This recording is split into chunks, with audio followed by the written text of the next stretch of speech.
We've had our first breakthrough, though, with the FANGs. They're breaking down. And those were the biggest companies in most large cap benchmarks. They're breaking down because of disruption. TikTok is wreaking havoc. And so that's the first case in point. Watch out. So the FANGs are breaking down. We've seen the disruption in social media a little bit more.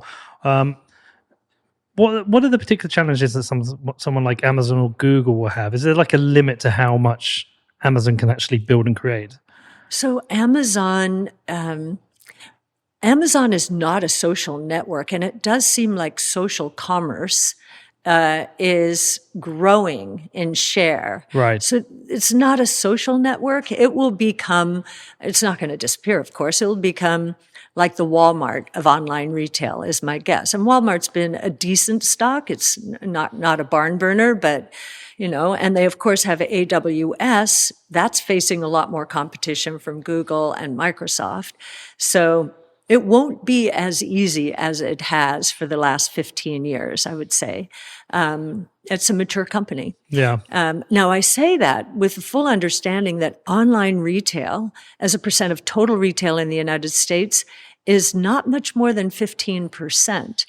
And so there's room to grow. It's just the social commerce, buying. I'm hearing, and I'm seeing the demographic be more men, I think, than women, although both are, but seeing something on Instagram and buying it, with Shopify as the back end and really helping that process along.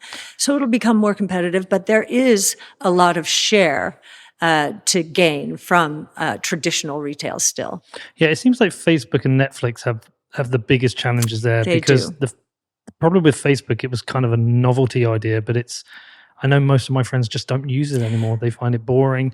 And Netflix just have that massive amount of competition with other streaming platforms, but a very high production cost. I think what we're seeing, and we talked a lot about this when we did own Facebook, we said the network effects and work, that venture capital these days was practically built on that, an app that goes viral. But how about the opposite, the negative network effect? Just as you say, many people are dropping off. That means less interesting for many more users. So, we're probably looking at the negative network effect for Facebook. Instagram, it seems, is still fine, and WhatsApp as well. But Facebook is a huge part of the franchise. So, yes. Yeah. And then you asked about Netflix. They're getting into advertising, but it's not going to move the needle as much as people think. And yes, the competition is not just other streaming platforms. It's TikTok, anything that takes a consumer's time. Yes. And TikTok is addictive, as I'm I have a 12-year-old daughter. Yes. Yeah. And, occasionally she sends me a video that she wants me to watch, a little 7-second clip. And then half an hour later, I'm still there, clicking through. That's right. And they're learning more about you so that they can really get you. Yeah. Mm-hmm. Yeah, it is interesting. Have you spent much time researching the work that Facebook has been doing with the metaverse? And do you believe that is a significant opportunity? Because it feels like this is kind of a little bit of a Hail Mary for them to save what they were. I was reading an article about their efforts in metaverse yesterday. A reporter, I think it was the New York Times, not quite sure, maybe it was Bloomberg, was saying, okay, I need to learn about this metaverse. And you could tell there's a little bit of a movement stirring, but, the hardware is a real source of friction. When we think about the metaverse, what's the first metaverse experience I've had? It was Zoom. Except it's with our real faces and not avatars. Some people enjoy not seeing other people and living in that world. I don't think it's going to be as mass market as any of their current products. I think it'll be interesting to see how they weave, NFTs into the ecosystem. Yassine and I were speaking on the way over about artificial intelligence and how, with the creator community, I mean, AI is going to do some mind-blowing things, and NFTs and AI could be a beautiful match. Facebook's advanced in artificial intelligence, and but when you say Hail Mary, I would say this is going to take years for them. I think as the negative network effects associated with Facebook evolve, it will be very difficult for them to make that up with the metaverse. I think maybe in the next 5 years, maybe. Yeah, I found myself increasingly moving to Twitter now. I barely use Facebook because the novelty is worn off and there were just too many adverts.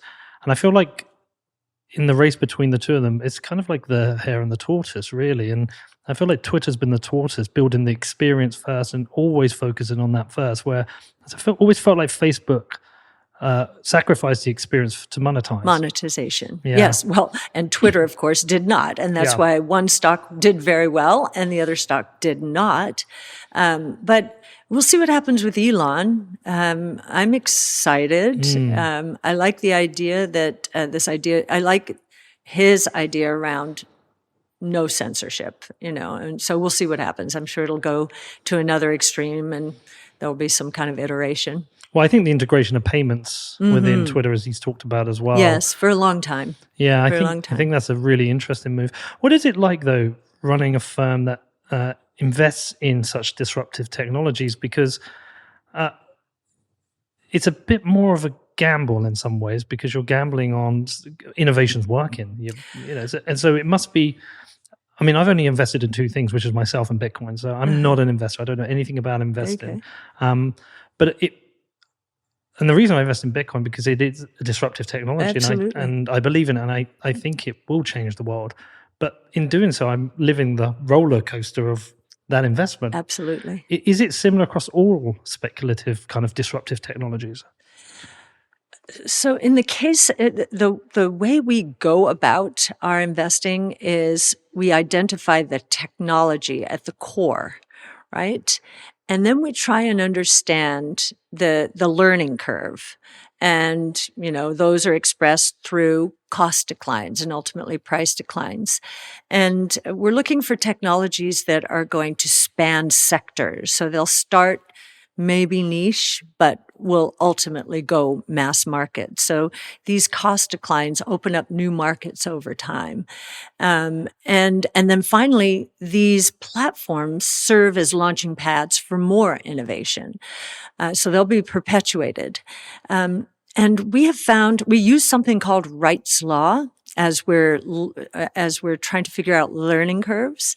And, Wright's Law says for every cumulative doubling in the number of units produced, so this is more in the physical realm, costs will decline at a consistent percentage rate for each technology. And these rates are pretty phenomenal. If you're looking at DNA sequencing, it's around 40% for every cumulative doubling, 1 to 2, 2 to 4. And we're at very low base in many of these.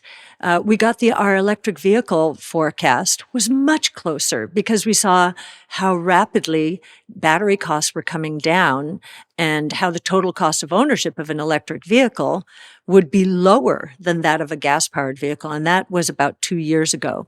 No wonder electric vehicles have taken off. We're known for our Tesla investment, and that's because we're following this cost decline and saying, wait a minute, this is going to cross over electric vehicles. The sticker price, this is before COVID and all the supply shocks, this year or next year. And, these are better cars and they're more environmentally friendly. They have a lot going for them. So we are always surprised at how long it takes others to see that this world is happening. And the reason is the way that our financial markets are set up. Auto analysts were supposed to be the analysts on Tesla. Well, they are analysts of internal combustion engine machines, right? They're not the right analysts. We need battery analysts. We need robotics analysts when we go to autonomous. We need artificial intelligence analysts, and you need them all to collaborate. That's anathema in the traditional world. There's a lot of turf warfare around stocks. No, it's mine. No, it's mine. Well, there's going to be a lot of that in the innovation space because of all of the convergences between and among the different technologies. So I think the surprise to me is how long it takes traditional Wall Street to catch up.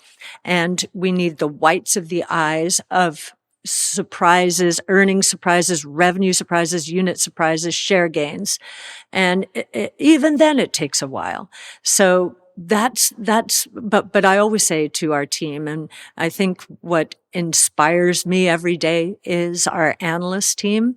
They're coming up with new ways of looking at the world. They have one foot in the new world, so always bringing in new ideas. And what I always say to them is truth wins out. Truth will win out. Now, sometimes if you look at what happened during the bubble in the late 90s, sometimes the market's willing to look out 10 years, 20 years, and value stocks on the number of potential eyeballs they might have at some point around the world. That was the crazy 90s. And many companies were funded then that never should have been funded. Today, we're in the opposite environment. The time horizon is 1 quarter. They want their profits now, and they're very short-sighted. So it's a very difficult environment for our strategy, but innovation solves problems. We have many more problems. COVID was the launching pad for our strategy. We could do no wrong in 2020. Innovation solves problems. Then inflation and interest rates start moving up. And we can have a discussion about that. We might have a little bit of a different point of view, but our stocks were the biggest victim because of fears of inflation and interest rates. But again, these are the inflation and interest rates are causing more problems, and innovation does solve problems. And I think the growth rates, the exponential growth rates of our companies should overcome any fears about inflation and interest rates. It is the more mature growth companies like the FANGs that really need to fear this kind of environment. Nonetheless, with a 1 quarter time horizon and our PEs, in the stratosphere compared to others, even though we assume they're going to market like multiples within 5 years, we're terribly disadvantaged in a 1 quarter time horizon market, which is not what investing should be. Yeah, it's an interesting point you make there with regards to your price being a victim of the markets, and a lot has been made of the fall in your price. But how do you? Is there more context to that in terms of price appreciation over previous years? Because the poor analogy I can give you is whenever the Bitcoin price drops, my dad calls me and he's like, "Have you sold some? Why haven't you sold some? It was at 70,000, now it's at 20,000. He did the same 4 years ago when it's 20,000 to 3,000. I said, well, firstly, Dad, I'm hugely significantly up. I've been investing since 2017. And also, my time horizon on this is over a decade. So I just kind of tend to ignore that. Yes. What's the context of the performance of your ETF over the longer term? Well, first of all, you're going to win. I hope so. Oh, you will. You will. And we do the same thing, but we perhaps do something, and maybe you do this. We average down and concentrate into our highest conviction stocks. Now, if you only have 2 assets, you and Bitcoin, I guess that's a little bit more difficult to do. But we started out last February 21. We had been up 360% from the bottom of the coronavirus to the peak in our peak in February of 21. And during that time, we expanded the number of stocks in our portfolio because we had been highly concentrated at the bottom in COVID towards our highest conviction names. And so we went from roughly 33 names to 58 names. There were IPOs, there were lots of exciting opportunities. And then starting February of 21 to our low in May, and we think that's the low, but we're getting close there again. You never know. The Fed, I do believe, is a big menace here. We were down 75%. Think about that. Up 360, down 75%. I can't do the math on that. Where does that put you? Where does it put it? If you've, let's see, someone just asked me the question saying, since inception, our strategy is up maybe a percentage point less than the S&P 500 or the NASDAQ, which was single digits. But if you're telling me that after this bloodbath, I'm saying, oh my gosh, have we, this is a great setup for the future if we're just behind by that much, because we are so much more volatile than the benchmarks. And, there is going to be a change there too. When the shift away from benchmarks happens, we will be the self-fulfilling prophecy, or we will be the beneficiary of the self-fulfilling prophecy or self-fulfilling trend, which is away from benchmarks towards innovation, because it's going to become so obvious